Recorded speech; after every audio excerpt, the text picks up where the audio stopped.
Ang tinutukoy ay mga papeles na magpapatunay sa kwento niyang mana ang mga binentang lupa para magkapera para sa kanyang mga korporasyon na sangkot ngayon sa Pogo. Git ni Roque, matagal na ang kanyang kumpanya at wala umano itong kinalaman sa Pogo. Wala ho kaming interest doon sa kanyang yaman.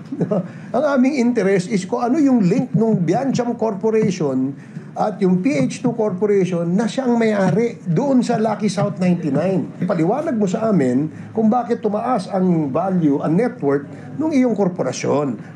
Sa kanyang social media post, sinabi ni Roque na hindi siya magpapaaresto sa komite na nag-iimbestiga sa Pogo Hub sa Bambantarlac at Porac, Pampanga. Hindi po ako pugante.